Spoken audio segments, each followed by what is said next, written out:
Hello दोस्तों, कैसे हो आप सब। आशा करता हूँ कि आप सभी स्वस्थ और खुशमय होंगे। जैसे कि आपको पता है कि हमने यूपीटीपीएससी के लेखपाल एग्ज़ाम के लिए पहले भी 100 क्वेश्चनों की एक वीडियो बनाई थी, जो कि स्पेशल करंट उत्तर प्रदेश के लिए बनाई गई है। तो आशा करता हूँ कि आपको अच्छी लगी होगी। इसी की तर्ज पर हम दूसरी क्वेश्चन लेकर आए हैं, दूसरी एक सीरीज लेकर आए हैं, जिसमें भी 50 इंपॉर्टेंट क्वेश्चन है। तो आइए समय न गवाते हुए हम इस क्वेश्चन को देख लेते हैं। तो पहला क्वेश्चन हम स्टार्ट करते हैं। इसमें पहला क्वेश्चन क्या है कि वित्तीय वर्ष 2026-27 के लिए उत्तर प्रदेश का बजट कितना था। ठीक है ना, तो ये था 9.16 लाख करोड़ रुपए। हमको याद रखकर चलना है। आशा करता हूँ कि आप इसकी सभी डिजिटों को याद कर चलेंगे, क्योंकि लास्ट में अभी एक फर्स्ट जूनियर स्टैंड को जब एग्ज़ाम था तो उसमें क्या हुआ था, उसमें 4 डिजिट तक दिया गया था, लेकिन हम बच्चों ने क्या किया कि केवल 2 डिजिट 8.12 लाख करोड़ याद करके चले गए, जबकि उसमें डिजिट आगे की भी दी गई थी। 4 ऑप्शन में शुरू की 3 डिजिट सेम थी, इस वजह से कन्फ्यूजन हुआ। तो आगे ऐसा ना हो, इसलिए इसकी पूरी डिजिट ही याद कर जानी है। और ये भी याद करके चलना है कि पिछले वर्ष के मुकाबले इस बार बजट में जो वृद्धि हुई है वो 12.9% की हुई है। कितने की हुई है? 12.9% की वृद्धि की गई है पिछले वर्ष के मुकाबले इस बार उत्तर प्रदेश के बजट में। आगे का क्वेश्चन देख लेते हैं। डिजिटल गवर्नेंस को बढ़ावा देने के लिए 58 निकायों में कौन सी योजना स्वीकृत की गई है? तो वह है नवयुग पालिका योजना। क्वेश्चन नंबर 3 जान लेते हैं हम कि वृद्ध, निराश्रित महिला व दिव्यांगजन पेंशन के लिए 1000 रुपये से बढ़ाकर कितनी राशि कर दी गई है? तो यह राशि 1000 से बढ़ाकर 1500 प्रति माह कर दी गई है। इसको ध्यान में रखकर चलना है। आगे क्वेश्चन देख लेते हैं कि उद्यमों और निवेशकों को व्यवसाय शुरू करने की सुविधा देने वाले पोर्टल का नाम क्या है? इस नए पोर्टल का नाम निवेश मित्र 3.0। याद करके चलना है कि निवेश मित्र 3.0 जो पोर्टल है वह उद्यमियों और निवेशकों से संबंधित है।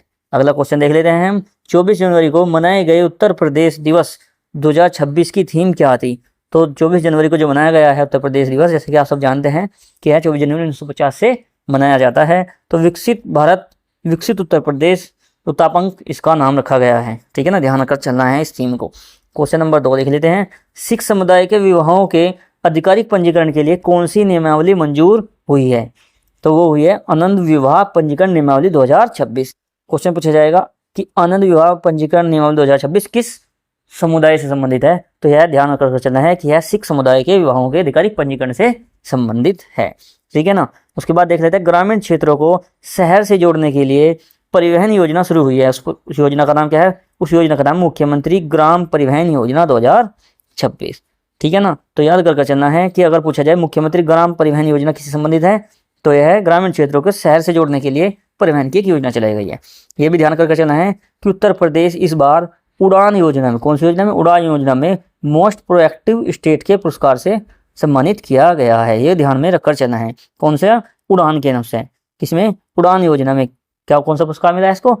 मोस्ट प्रोएक्टिव पुरस्कार दिया गया है। याद कर चलना है। आगे देख लेते हैं। सुप्रीम कोर्ट द्वारा पहली बार निष्क्रिय मृत्यु इच्छा की मंजूरी किसे मिली? यह तो आपने देखा न्यूज़पेपर में बड़ा ही चर्चा में रहा था कि हरीश राणा, ठीक है ना, इनको सुप्रीम कोर्ट ने निष्क्रिय इच्छा मृत्यु की मंजूरी दे दी थी। ठीक है ना। तो याद करके चलना है। उनका नाम क्या है? इनका नाम हरीश राणा है और ये उत्तर प्रदेश के गाजियाबाद जिले से संबंधित हैं। आगे देख लेते हैं हम। प्रदेश का पहला AI कंप्यूटर हब कहाँ विकसित किया गया है? तो AI कंप्यूटर हब कहाँ किया गया है? यह उत्तर प्रदेश की राजधानी लखनऊ में किया गया है। इसको ध्यान में रखकर चलना है। आगे क्वेश्चन देख लेते हैं कि भारत का पहला AI सक्षम विश्वविद्यालय कहाँ बनाया जाएगा? तो आपने देखा होगा, यह बड़ा चर्चा में रहा। चौधरी चरण सिंह जो कि मेरठ में है, यह विश्वविद्यालय AI सक्षम विश्वविद्यालय बनाया जाएगा। ठीक है ना। उसके बाद देखेंगे हम कि साथी ऐप दी गई है। इसकी फुल फॉर्म है self assessment test and help for entrance exam. ध्यान रखकर चलना है कि साथी ऐप किससे संबंधित है? यह एंट्रेंस एग्जाम या फिर प्रतियोगी परीक्षाओं से संबंधित है। क्वेश्चन पूछा गया है एक बार, साथी ऐप किससे संबंधित है? तो यह एंट्रेंस एग्जाम से संबंधित है। इसको ध्यान में रखकर चलना है। अगले क्वेश्चन देख लेते हैं हम कि न्यायिक कार्यवाही में AI का उपयोग करने वाले यूपी का पहला जिला कौन बन गया है? तो यह कौन है? यह संभल जिला है, जो न्यायिक व्यवस्था में AI का इस्तेमाल करने वाला पहला जिला बना है उत्तर प्रदेश का। शिक्षा मंत्रालय ने प्रतियोगी परीक्षाओं के लिए साथी ऐप किस संस्थान के साथ लॉन्च की? जैसे कि आपको बताया था साथी की, अभी हमने बताया था एंट्रेंस एग्जाम के लिए एक एप्लीकेशन है जो कि IIT कानपुर के साथ लॉन्च की गई है। इसको ध्यान में रखकर चलना है, ये इंपॉर्टेंट क्वेश्चन है। आगे देख लेते हैं हम कि भारत का पहला विदेशी लेग्ड मोबाइल मैनिपुलेट रोबोट कौन सा है? उसका नाम है स्कार्प। ठीक है ना, ध्यान करके चलना है। क्या है इसका नाम? स्कार्प है, जो स्वदेशी लेग्ड मोबाइल मैनिपुलेट रोबोट है। अगले देख लेते हैं। यूपी पुलिस द्वारा अपराधियों की रियल टाइम निगरानी करने के लिए, किसकी? अपराधियों की रियल टाइम निगरानी करने के लिए उत्तर प्रदेश ने एक एआई ऐप लॉन्च किया है। तो उसका नाम क्या है? उसका नाम याद कर चलना है। उसका नाम है यक्स ऐप। फिर से बता दो आपको, यक्स ऐप एक अपराधियों को निगरानी के लिए रियल टाइम एप्लीकेशन है जो कि एआई आधारित है। तो यह उत्तर प्रदेश ने अपराधियों की निगरानी के लिए बनाया है। तो इसका नाम क्या रखा गया है? इसका नाम यक्स ऐप रखा गया है। आगे देख लेते हैं हम। 71वें software technology park of India का उद्घाटन कहाँ किया गया है? तो यह पार्क जो कि सॉफ्टवेयर टेक्नोलॉजी पार्क है, इसका उद्घाटन गोरखपुर में किया गया है। अगला क्वेश्चन देख लेते हैं, जो कि ग्रामीण क्षेत्रों में हाई स्पीड ब्रॉडबैंड कनेक्टिविटी के लिए कौन सा प्रोजेक्ट तैयार किया गया है? ये ध्यान में रखकर चलना है। इसका नाम है प्रोजेक्ट गंगा। इस क्वेश्चन में कन्फ्यूजन हो सकता है कि जब हमें एग्जाम में क्वेश्चन देखने को मिलेगा कि प्रोजेक्ट गंगा किससे संबंधित है, तो उसमें हो सकता है डॉल्फिन या गंगा या किसी कोई और नदी से रिलेटेड कोई ऑप्शन हो। लेकिन ध्यान में रखकर चलना है कि यह इसका नाम प्रोजेक्ट गंगा जरूर है, लेकिन यह हाई स्पीड ब्रॉडबैंड की कनेक्टिविटी संबंधित है। यह किसी नदी या अन्य समुद्री या पानी के स्रोत से संबंधित नहीं है। इसको ध्यान में रखकर चलना है। ठीक है, आगे देख लेते हैं हम कि देश का पहला इको फ्रेंडली अंतर्राष्ट्रीय हवाई अड्डा कौन सा बनाया गया है? आपने देखा था कि नरेंद्र मोदी जी ने इसका उद्घाटन किया था, इसलिए यह चर्चा में रहा था। इसको ध्यान में रखकर चलना है। जेवर एयरपोर्ट है जो कि ग्रेटर नोएडा में है, अंतर्राष्ट्रीय हवाई अड्डा है। हमको ध्यान में रखकर चलना है कि इसको इको फ्रेंडली अंतर्राष्ट्रीय हवाई अड्डा बनाया गया है। कौन से को? जेवर एयरपोर्ट ग्रेटर नोएडा गए। ध्यान कर चलना है कि यह इसका जो उद्घाटन है, इसको पीएम नरेंद्र मोदी जी ने इसका उद्घाटन किया है। इसी के साथ आपको बता दूं कि जेवर एयरपोर्ट के उद्घाटन के साथ अब उत्तर प्रदेश कुल अंतर्राष्ट्रीय हवाई अड्डों के साथ कितने? 5 अंतर्राष्ट्रीय हवाई अड्डे वाला प्रदेश बन गया है। भारत की पहली हाइड्रोजन ईंधन आधारित वाटर टैक्सी कहाँ शुरू की गई है? तो ध्यान रखना है, बहुत इंपॉर्टेंट क्वेश्चन है। ये हो सकता है देखने को मिले कि वाटर टैक्सी कहाँ पे बनाई गई है? यह वाराणसी में शुरू की गई है। उन्नत एलईडी प्रकाश तकनीक पर आधारित यूपी का पहला मीडिया टावर कहाँ पर बना है? हमने पहले वीडियो में भी इन दोनों क्वेश्चनों को बताया था, ध्यान में रखकर चलना है। यह बरेली में मीडिया टावर बनाया गया है जो कि एलईडी प्रकाश टेक्नोलॉजी पर आधारित है। यूपी के किन 6 जनपदों में रक्षा कॉरिडोर का निर्माण हो रहा है? यह क्वेश्चन अभी जेईई के क्वेश्चन में भी देखने के लिए मिला था। चित्रकूट, लखनऊ, अलीगढ़, कानपुर, झांसी और आगरा, ये 6 जिलों को मिलाकर रक्षा कॉरिडोर का निर्माण हो रहा है। कौन कौन से? एक बार फिर से बता दूं, एक चित्रकूट है, दूसरा लखनऊ है, तीसरा अलीगढ़ है, फोर्थ है कानपुर, फिफ्थ झांसी और सिक्स्थ आगरा है। इन सभी को मिलाकर रक्षा कॉरिडोर तैयार किया जा रहा है। ठीक है, आगे देख लेते हैं हम। उत्तर प्रदेश का पहला सेमीकंडक्टर पार्क कहाँ स्थापित किया जा रहा है? कौन सा पार्क? सेमीकंडक्टर पार्क, जो कि ग्रेटर नोएडा में किया जा रहा है। अटल औद्योगिक अवसर मिशन के तहत एकीकृत विनिर्माण और लॉजिस्टिक क्लस्टर कहाँ बनेगा? तो ध्यान में रखकर चलना है कि ये लॉजिस्टिक क्लस्टर मेरठ में बनेगा। आपने मेरठ के बारे में पहले ही पढ़ा कि मेरठ में क्या है? मेरठ में एआई आधारित जो सक्षम विश्वविद्यालय है चौधरी चरण सिंह, वो भी यहीं पे ही है। अगली वीडियो में बताएंगे कि यहाँ के बिगल को जीआई टैग मिला है, वो भी ध्यान में रखकर चलना है। आगे की वीडियो बनाएंगे तो उसमें बता देंगे।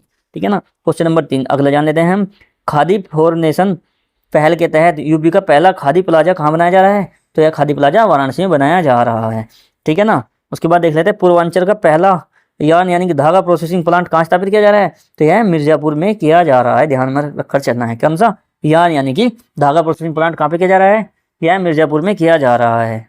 नीति आयोग के निर्यात सूचकांक की लिस्ट दी गई है, उसमें महाराष्ट्र फर्स्ट है, तमिलनाडु दूसरा, गुजरात तीसरा और उत्तर प्रदेश चौथे स्थान पर निर्यात तैयारी सूचकांक में शामिल है। ठीक है, आगे देख लेते हैं हम कि गणतंत्र दिवस 2026, ये वेरी वेरी इंपॉर्टेंट क्वेश्चन है, इसको ध्यान में रखकर चलना है कि गणतंत्र दिवस 2026 में यूपी की झांकी को दूसरा स्थान मिला। इसकी थीम क्या थी? तो इसकी थीम थी बुंदेलखंड की संस्कृति। ठीक है, क्वेश्चन अगला देख लेते हैं हम। देवनागरी लिपि में लिखी रामचरितमानस की 200 वर्ष पुरानी दुर्लभ पांडुलिपि कहाँ पर मिली है? तो रामचरितमानस की 200 वर्ष पुरानी पांडुलिपि मिली है, जो कि 200 वर्ष पुरानी और ये अयोध्या में मिली है।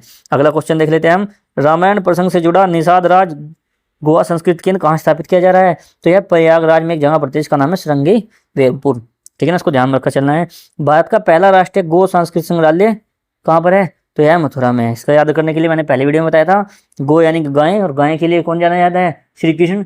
ठीक है ना, तो उनसे संबंधित क्या है? मथुरा उनसे संबंधित है, इसलिए ध्यान रखना है। गो संस्कृति संग्रहालय कहाँ पर बना है? यह मथुरा में बना है। ठीक है ना। यहाँ से फिर से बता दूं, 2026 गणतंत्र दिवस की पॉपुलर चॉइस झांकी श्रेणी में प्रथम स्थान गुजरात का है। ठीक है ना, ध्यान रखना है, जो पॉपुलर चॉइस झांकी श्रेणी है उसमें प्रथम स्थान गुजरात का है। ठीक है ना। उत्तर प्रदेश के बुंदेलखंड की संस्कृति क्या थी, थीम थी गणतंत्र दिवस में यूपी की जो झांकी थी। ठीक है ना, इसको दूसरा स्थान मिला है, याद कर चलना है हमको। भारत का पहला ग्लास म्यूजियम यानी कांच संग्रहालय कहाँ पर स्थापित किया गया है, यह फिरोजाबाद में। आप जानते हैं कि यह कांच के लिए फेमस है।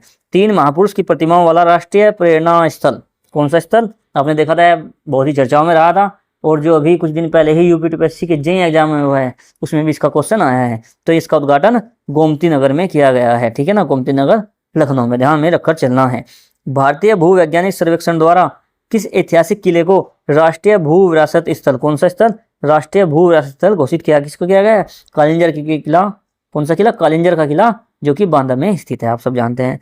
विविधतापूर्ण खान पान को वैश्विक पहचान दिलाने के लिए कौन सी योजना की गई है, आपको पता है कि खाने के लिए एक योजना शुरू करी है जिसका नाम है ODOC, एक जनपद एक व्यंजन। ठीक है ना, तो ये किसके लिए, खाने को वैश्विक पहचान दिलाने के लिए की गई है। ODOC के लिए लिखा गया है। योजना की शुरुआत 24 जनवरी 2026 को यूपी दिवस के तौर पर की गई थी। भारत का पहला आर्य गुरुकुल भी फिरोजाबाद में बना है, जैसे यहाँ पे फिरोजाबाद में बना है, कांच संग्रहालय भी यहीं पे बना है, और जो आर्य गुरुकुल है वो भी फिरोजाबाद में ही बना है। अगले देख लेते हैं। 1 घंटे में 250 लाख पेड़ लगाकर, 1 घंटे में 2.5 लाख पेड़ लगाकर गिनीज वर्ल्ड रिकॉर्ड किस शहर ने बनाया है, तो यह वाराणसी शहर ने बनाया है। कितना, 1 घंटे में 2.5 लाख पेड़ लगाकर गिनीज वर्ल्ड रिकॉर्ड बनाया है। यूपी के 11वें रामसर स्थल के रूप में किस पक्षी अभ्यारण्य को शामिल किया गया है, तो यह पटना पक्षी अभ्यारण्य को किया गया है, जो कि उत्तर प्रदेश के एटा जिले में, हमको ध्यान में रखकर चलना है। अभी 12वां भी बन गया है, आपसे बता दूं, जो कि सेका झील है। सेका झील कहाँ पर है, वो झील है अलीगढ़ में। एनजीटी ने किस नदी को पुनः बहाल करने का आदेश दिया है, जो नाले में बदल गई थी, सुआऊ नदी जो कि बलरामपुर में पड़ती है, उसको पुनः बहाल करने का आदेश एनजीटी ने दिया है। अंतर्राष्ट्रीय वन दिवस पर राष्ट्रीय वानिकी संवाद अरण्य समागम बोलते हैं, कहाँ आयोजित किया गया, तो है लखनऊ में किया गया है। इको फैक्ट के बारे में बता दूं, पटना पक्षी अभ्यारण्य यूपी का सबसे छोटा पक्षी अभ्यारण्य है। भारत में कुल रामसर साइट्स 98 है। ठीक है ना, अभी शेख जो झील है उसको रामसर साइट में शामिल करने के बाद उत्तर प्रदेश पूरे भारत में सबसे ज्यादा रामसर साइट स्थल वाला प्रदेश बन गया है। इससे पहले तमिलनाडु इसका आंसर था। ठीक है, आगे देख लेते हैं हम। वायु गुणवत्ता सुधार के लिए क्लीन एयर मिशन के तहत यूपी किसके साथ समझौता किया, तो उसके लिए विश्व बैंक के साथ उत्तर प्रदेश ने समझौता किया है। ठीक है ना, तो वायु गुणवत्ता सुधार के लिए क्लीन एयर मिशन के तहत यूपी ने किसके साथ समझौता किया है, विश्व बैंक के साथ समझौता किया है। IQ एयर 2025 रिपोर्ट के अनुसार दुनिया का सबसे प्रदूषित शहर कौन बना है, तो यह गाजियाबाद में पड़ता है, लोनी। ठीक है ना, तो लोनी कहाँ पर है, गाजियाबाद में पड़ता है। Treated waste water reuse policy का लक्ष्य 2030 तक अपशिष्ट जल का कितना पुनः उपयोग करना है, 50% लक्ष्य रखा गया है कि treated waste water reuse policy का लक्ष्य 2030 तक कितना है, 50% रखा गया है। ग्रीन हाइड्रोजन के क्षेत्र में सेंटर ऑफ एक्सीलेंस के रूप में किसे विकसित किया जा रहा है, तो है IIT कानपुर को सेंटर ऑफ एक्सीलेंस के रूप में विकसित किया जा रहा है। एनजीटी ने जो अलर्ट किया है कि आगरा के ताज ट्रैपेजियम जोन को पर्यावरण नियमों के उल्लंघन पर एक नोटिस जारी किया है। हाँ, यह भी क्वेश्चन पूछा जा सकता है कि एनजीटी ने किस संस्था को एक नोटिस भेजा है जिसमें लिखा गया है कि आप उल्लंघन करते हैं, तो वह ताज ट्रैपेजियम जोन है। ठीक है ना, जो पर्यावरण के नियमों का उल्लंघन के लिए नोटिस भेजा गया है। आगे देख लेते हैं हम। वर्ष 2026 में उत्तर प्रदेश के कुल कितने व्यक्तियों को पद्मश्री पुरस्कार से सम्मानित किया गया है, तो यह 10 व्यक्तियों को पद्मश्री पुरस्कार से सम्मानित किया गया है। इसको ध्यान में रखकर चलना है, क्योंकि अभी क्वेश्चन यूपीपीएससी का जो अभी हाल फिलहाल में एग्जाम है उसमें भी इससे संबंधित क्वेश्चन आया था, हमको ध्यान में रखकर चलना है। ठीक है ना, इसके बारे में बता दूं आपको कि पद्मश्री विजेता 10 लोगों में पैरा एथलीट प्रवीण कुमार भी शामिल है। कौन है, पैरा एथलीट है जो प्रवीण कुमार है, जिन्हें पुलिस क्षेत्र में डिप्टी CEO बनाया गया है। कुल 9 एथलीट को लक्ष्मण रानी लक्ष्मीबाई पुरस्कार भी प्राप्त हुआ है। ध्यान में रखकर चलना है कि टोटल तो पूरे इंडिया में 131 लोगों को पद्म पुरस्कार मिला है, जिसमें 10 उत्तर प्रदेश के हैं। प्रवीण कुमार जो कि पैरा एथलीट हैं, ठीक है ना, ये किसके से संबंधित है, ये पैरा एथलीट है, इनको ध्यान में रखकर चलना है। राज्य के सर्वोच्च खेल सम्मान लक्ष्मण और रानी लक्ष्मी पुरस्कार की धनराशि बढ़ाकर कितनी कर दी गई है, यह बढ़ाकर 5 लाख कर दी गई है। यूपी सरकार द्वारा किस क्रिकेटर को क्षेत्रीय क्रीडा अधिकारी नियुक्त किया गया है? तो रिंकू सिंह को, जो अपने अलीगढ़ के हैं, इनको क्या किया गया है? इनको क्षेत्रीय क्रीडा अधिकारी नियुक्त कर दिया गया है। कला संगीत से जुड़ी किस महिला को पद्म विभूषण मिला है? तो आपको ध्यान कर चलना है, यह उत्तर प्रदेश की है सुश्री एन राजनम, जो कि वाराणसी से है और यह कला और संगीत से संबंधित है। कुछ ध्यान करके चलना है, क्वेश्चन कैसे ही पूछ सकता है कि सुश्री एन राजनम का संबंध किससे है? तो कला और संगीत से है। इनको कौन सा पुरस्कार मिला है? इनको पद्म विभूषण मिला है। यह किस जिले से संबंधित है? या वाराणसी से संबंधित है। हमको एक एक पॉइंट ध्यान में रखकर चलना है। आगे देख लेते हैं हम, 72वें राष्ट्रीय वॉलीबॉल टूर्नामेंट का उद्घाटन कहाँ किया गया? तो ध्यान कर चलना है, यह वाराणसी के डॉक्टर संपूर्णानंद स्पोर्ट्स स्टेडियम में किया गया है। अगला देख लेते हैं, times of India sports award 2025 का आयोजन कहाँ किया गया? तो यह लखनऊ में किया गया है। उससे अगला देख लेते हैं हम, लेखिका ममता कालिया को जीते जी इलाहाबाद रचना के लिए कौन सा पुरस्कार मिला है? साहित्य अकादमी पुरस्कार 2025 इनको मिला। ध्यान कर चलना है, कौन है लेखिका? ममता कालिया है। उनकी पुस्तक का नाम क्या है? जीते जी इलाहाबाद है। कौन सा पुरस्कार मिला है इनको? साहित्य अकादमी पुरस्कार इनको मिला है। ठीक है ना, याद रखकर चलना है। राष्ट्रपति द्वारा सर्वोच्च शांतिकाल वीरता पुरस्कार अशोक चक्र से किसको सम्मानित किया गया है? तो ये भाई आपको मालूम है, ये सुधांशु शुक्ला, जो कि अपने लखनऊ में है, लखनऊ से है, उनको ये मिला है। ध्यान में रखकर चलना है। बनारस साहित्य महोत्सव में लेखिका नामिता गोखले को Bharatendu Harishchandra life time achievement award, इसको भी ध्यान में रखकर चलना है कि नामिता गोखले है, इनको Bharatendu Harishchandra life time achievement award भी मिला है। ठीक है ना, आगे देख लेते हैं हम, रक्षा मंत्री राजनाथ सिंह ने ब्रह्मोस एयरोस्पेस परीक्षण सुविधा का उद्घाटन कहाँ पर किया है? तो ब्रह्मोस एयरोस्पेस परीक्षण सुविधा का उद्घाटन लखनऊ में किया गया है, जो कि राजनाथ सिंह जी ने किया है। भारतीय सेना की दक्षिणी कमान ने अमोघ ज्वाला अभ्यास का समापन कहाँ किया? यह बबिना फील्ड फायरिंग रेंज है, जो कि झांसी में है। इसको याद रखकर चलना है। नौसेना के शौर्य को प्रदर्शित करने वाला भारत का पहला नेवल गैलेटरी म्यूजियम ये लखनऊ में है। देश का पहला विशेष ड्रोन और रिमोटली पायलट एयरक्राफ्ट कहाँ पर है? यह मेरठ में है। ध्यान रखकर चलना है। ठीक है ना, इसके बाद यूपी में डिजिटल अनुसंधान में तेजी लाने हेतु गोरखपुर में साइबर फोरेंसिक रिसर्च सेंटर का उद्घाटन किया गया है। कि कहाँ पे किया गया है? गोरखपुर में साइबर फोरेंसिक रिसर्च सेंटर का उद्घाटन किया गया है। आगे देख लेते हैं हम, दृष्टिबाधित व्यक्तियों के लिए राज्य की पहली ब्रेन लाइब्रेरी, इंपॉर्टेंट क्वेश्चन है, ब्रेल लाइब्रेरी है, यह कहाँ पे शुरू की गई है? यह डॉक्टर शकुंतला मिश्रा विश्वविद्यालय लखनऊ में की गई है। पहला वैदिक पंचांग आधारित घड़ी, जिसका नाम विक्रमादित्य है, हाल ही में कहाँ स्थापित की गई है? यह वाराणसी में स्थापित की गई है। पर्यटन विभाग द्वारा अंतर्राष्ट्रीय योग एवं आरोग्य मंदिर कहाँ स्थापित किया गया है? यह बागपत में किया गया है। रानीपुर टाइगर रिजर्व के निकट इको टूरिज्म पार्क कहाँ बनेगा? यह चित्रकूट में बनेगा। ठीक है। 86वां आखिरी अखिल भारतीय पीठासीन अधिकारियों का सम्मेलन लखनऊ में आयोजित हुआ। यूपी में चौथी बार आयोजित हो रहा है। क्वेश्चन पूछा जाएगा, अखिल भारतीय पीठासीन अधिकारियों का सम्मेलन कहाँ पे हुआ? तो यह लखनऊ में हुआ है। ठीक है ना, बस इतना ही था आज की वीडियो में। हमने 50 से 60 के क्वेश्चन के बीच हमने क्वेश्चन शामिल किए हैं। उम्मीद है कि आपको ये पसंद आएंगे और आपके लिए उपयोगी साबित होंगे। धन्यवाद।